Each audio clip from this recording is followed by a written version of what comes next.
वेदान्तवेद्यं विभुं रामाख्यं जगदीश्वरं सुरगुरुं मायामनुष्यं हरिं वन्देऽहं करुणाकरं रघुवरं भूपालचूडामणिं वरहापीडं नटवरवपुः कर्णयोः कर्णिकारम् विव्रतवासः कनककपिशं वैजयन्तीं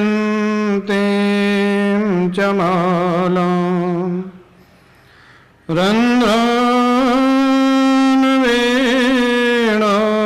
रन्ध्रान्वेणोरधरसुधया पूरयन् गोपवृन्दैः वृन्दारण्यं स्वपदरमणं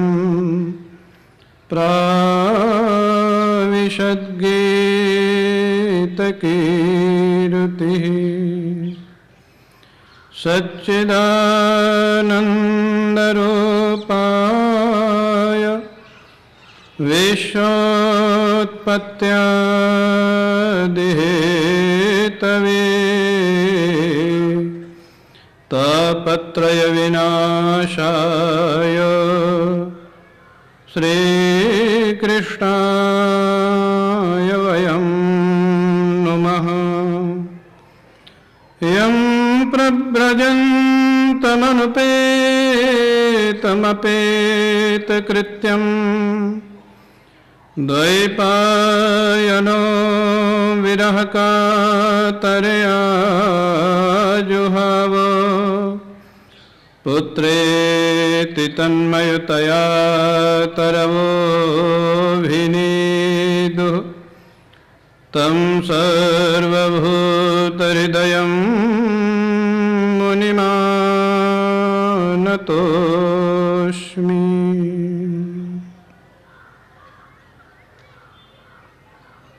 श्रीराम जय राम जय जय राम।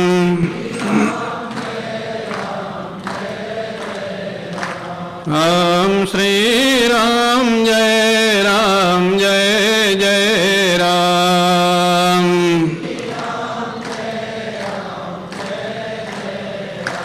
राम श्री राम जय जय राम।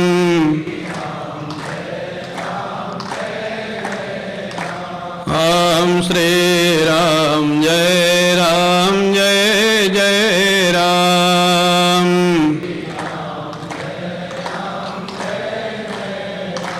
राम श्री राम जय जय राम।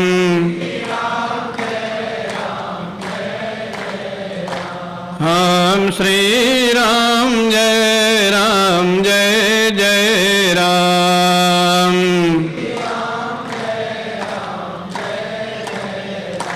राम श्री राम जय जय राम।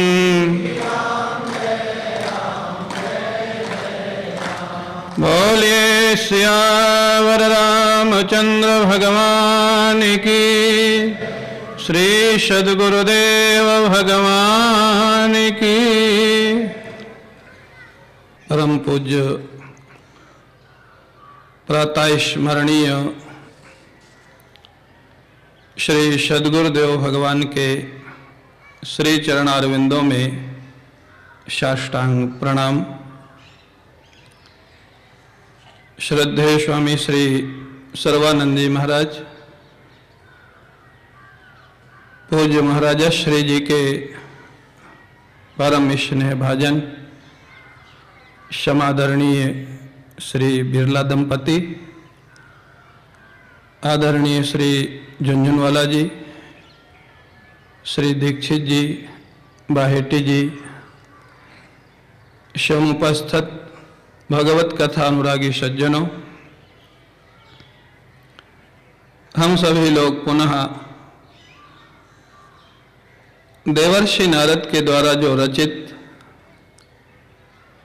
हम लोगों के कल्याण के लिए भक्ति सूत्र हैं, उनमें अपने मन को, बुद्धि को और चित्त को पुनः ले चले। देवर्षि नारद दोनों पक्ष बार बार बताते हैं क्या करना है और किससे सावधान रहना है, किससे बचना है। और दोनों पक्ष हमारे जीवन में साथ साथ चलें तो नारद जी जिस आनंद का अनुभव करते थे वो आनंद हम लोगों को भी प्राप्त हो सकता है। हुआ है अनेक संत महापुरुषों को जिन्होंने उसका अनुपालन किया है। देवर्षि नारद कहते हैं कि दुस्संग का सर्वथा का अर्थ होता है सर्व प्रकारेण, किसी भी तरह से मन से, वाणी से और कर्म से किसी प्रकार भी दुस्संग का साथ नहीं देना चाहिए, दुस्संग नहीं करना चाहिए। मन से भी कल्पना करेंगे तो भी नुकसान है, वाणी से सहयोग करेंगे तो भी नुकसान है, और कर्म से करेंगे तब तो कहना ही क्या है। बोले महाराज मन से क्या नुकसान है? आप अगर किसी दुस्संग में पड़ गए तो ये जो सुख है ना सुखाभास, भगवत गीता में जो 3 प्रकार का सुख बताया गया, सात्विक, राजस और तामस। सात्विक सुख वो है जो प्रारंभ में विष के जैसा लगता है, यदग्रे विषमिव परिणामे अमृतोपमम, परिणाम में अमृत के जैसे लगता है, उसका नाम होता है सात्विक सुख। वो कौन कौन सा है? हम लोग जब जप करते हैं या ध्यान करते हैं या कभी रुद्राभिषेक में 2.5 घंटा बैठना पड़ता है माता पिता के कहने से या विधि पूर्ति के लिए, तो लगता है ये कब पूरा हो जाए। हाँ, तो यदग्रे विषमिव, प्रारंभ में जो विष की तरह लगता है। कलकत्ता में भुआल का परिवार है जहां महाराज जी आदरणीय बिरला परिवार के बाद उनके यहाँ प्रवचन होता था। उनकी जो पुत्र वधू है माला, वो सुनाती है।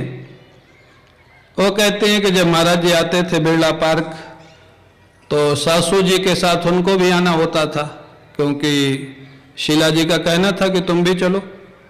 शादी के शायद 2-3 वर्ष ही हुए होंगे, तो बड़ी ईमानदारी से उन्होंने सुनाया।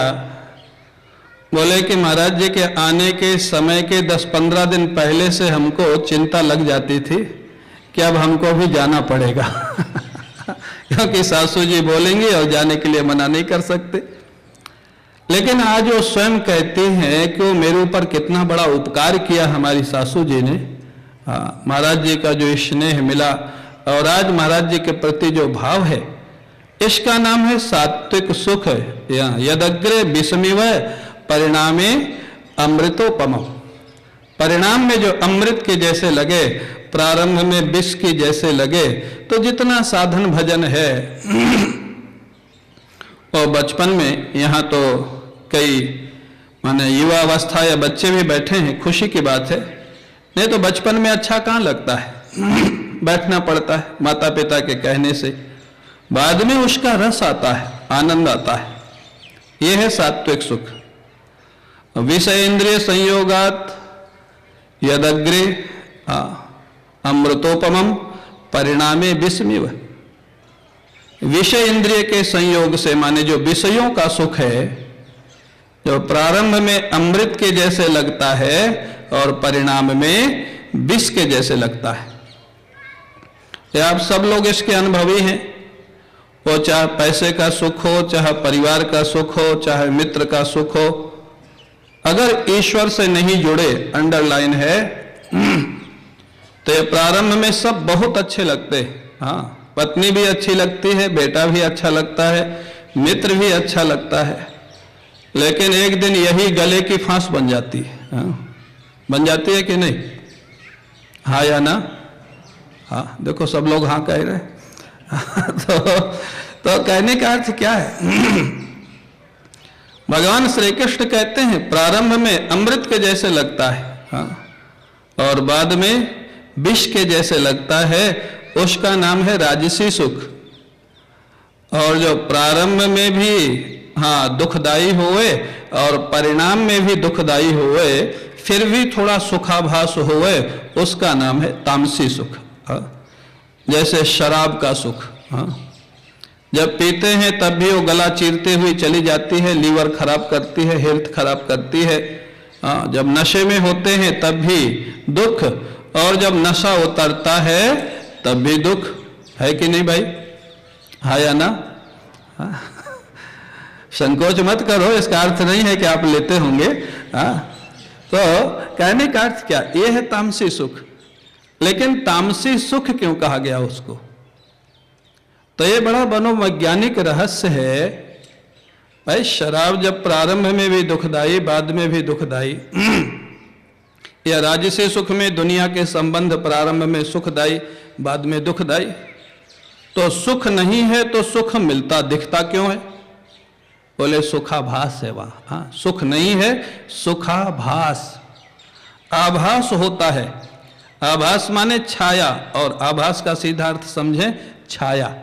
हाँ, जैसे छाया दिखाई देती है, लेकिन आप अगर उसको पकड़ने जाएं तो कभी पकड़ में आएगी, लेकिन दिखाई तो देती है।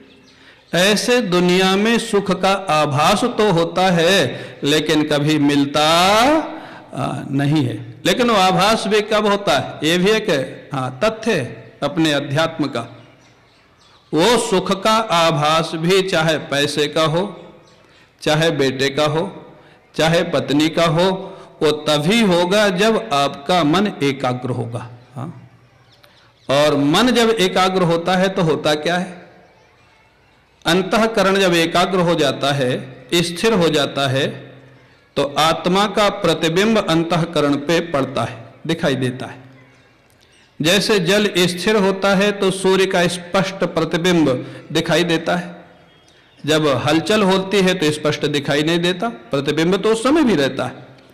तो ऐसे ही किसी भी विषय के माध्यम से जब अंतःकरण एकाग्र हो जाता है किसी भी कारण से, तो आत्मा का प्रतिबिंब अंतःकरण में पड़ता है, तो सुख स्वरूप तो आत्मा है, उसके आभास से सुख की अनुभूति होती है।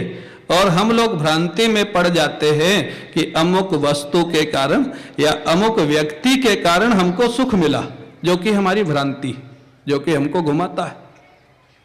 तो कहने का अर्थ क्या है? तो इसलिए देवर्षि नारद कहते हैं भाई, अगर दुस्संग सर्वथा दुखदाई हो तब तो कोई जाएगा नहीं, सुखाभास होता है। हाँ, अरे चलो डाका डालेंगे, हाँ मस्ती करेंगे, इतना पैसा मिलेगा, बिना कमाई का, बिना मेहनत का, सुनने में बड़ा आनंद आता है, अच्छा लगता है। हाँ, लेकिन उसका परिणाम, हाँ, जब पुलिस पकड़ेगी, जेल जाओगे तब। हाँ, तो कहने का अर्थ क्या है? सुनने में अच्छा लगता है, आभास होता है, इसलिए दुस्संग का सर्वथा त्याग करना। हाँ, सर्वथा, सब प्रकार से, मन से, वाणी से और कर्म से।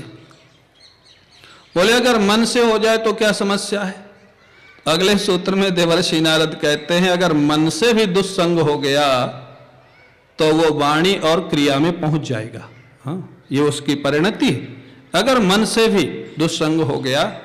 अगले सूत्र में देवर्षि नारद कहते हैं काम क्रोध मोह स्मृति भ्रंश बुद्धिनाश सर्वनाश कारणत्वात्। अगर मन से चिंतन होने लग गया, ये सूत्र और भगवत गीता के वो श्लोक प्राय एक ही अर्थ है। ध्यायतो विषयान पुंसः संगस्तेषुपजायते, संगात संजायते कामः, कामात् क्रोधो भी जायते, क्रोधात् भवति सम्मोहः, सम्मोहात् स्मृति विभ्रमः, स्मृति भ्रंशात् बुद्धिनाशो, बुद्धिनाशात् प्रणश्यति। हाँ, विनाश संभव हो जाता है। क्यों? जहां संकल्प विकल्प करोगे, मन से भी चिंतन करोगे, तो जिसका चिंतन होगा वो पहले सुख में प्रतीत होगा, तभी चिंतन होगा। चिंतन विशेष रूप से दो ही का होता है, या तो बहुत दुखमय हो या बहुत सुखमय हो। जिससे बहुत प्रेम हो उसका चिंतन होता है, या जिससे बहुत नफरत हो उसका भी चिंतन होता है, दो ही का होता है। तो ये जो चिंतन है दुस्संग का, विषयों का, तो सुखमय प्रतीत होगा तभी चिंतन होगा, और जब सुखमय प्रतीत होगा तो पाने की इच्छा होगी, उसी का नाम है कामना। हाँ, वही जो क्रम लिखा है देवर्षि नारद ने, काम, क्रोध, मोह, स्मृति भ्रंश, बुद्धिनाश, फिर सर्वनाश। हाँ, एक क्रम है।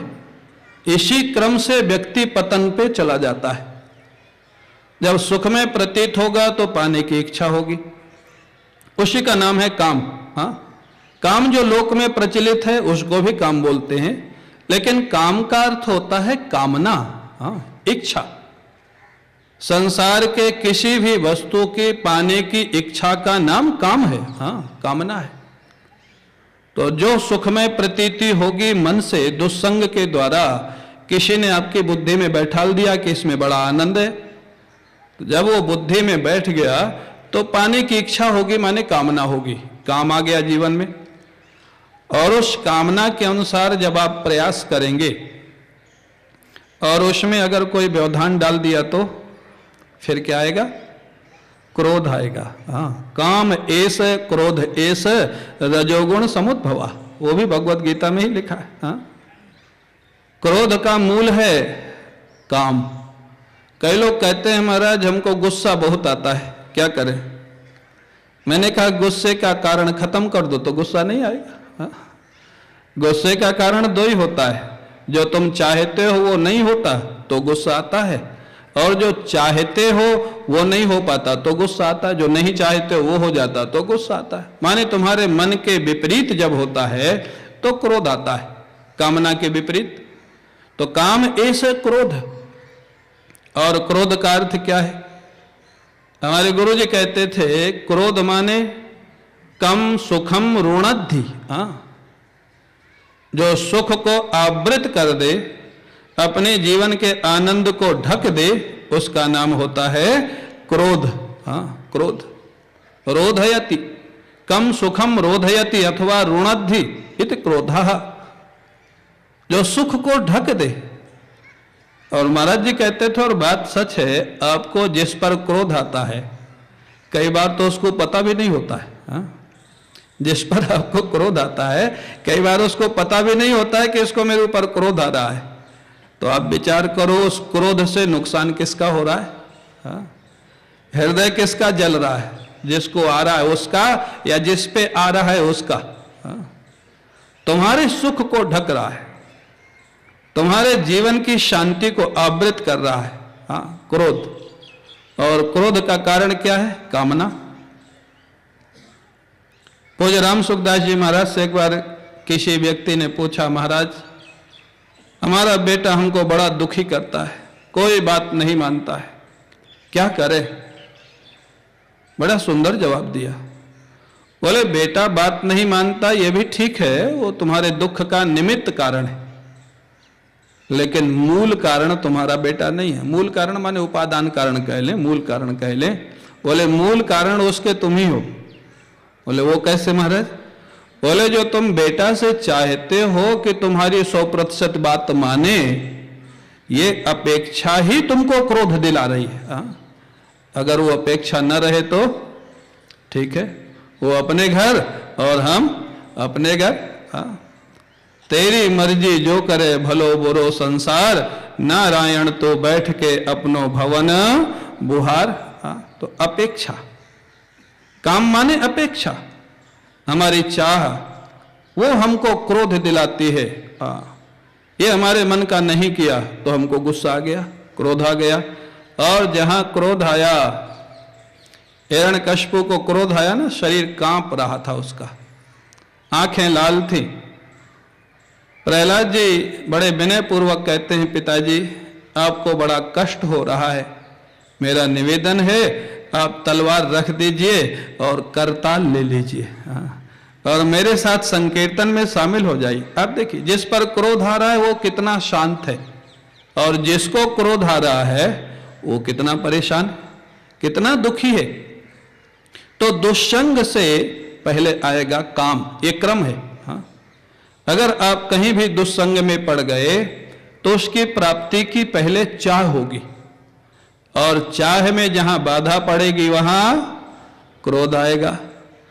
क्रोध जब आएगा फिर आपको ये नहीं सूझेगा कि इस समय क्या करना और क्या न करना। क्रोध में व्यक्ति पता नहीं क्या क्या बोल जाता है, क्या क्या कर जाता है। अगर देवर्षि नारद भी क्रोध में भगवान को शाप दे सकते हैं, आप रामचरितमानस की कथा जानते हैं ना। देवर्षि नारद का जब विवाह नहीं होने दिया भगवान ने, और भगवान तो बड़े लीलाधारी है महाराज, इतने कृपालु और इतने लीला, उनके लिए तो ये सारा नाटक ही है ना, सारी लीला है जो भी चल रहा है। हम और आप परेशान होते हैं, वो परेशान नहीं है। उनके लिए तो ये सब एक एक मिनट की लीला है, सब अलग अलग दृश्य चल रहे हैं। नारद जी का विवाह नहीं होने दिया पूरे प्रयास के बाद।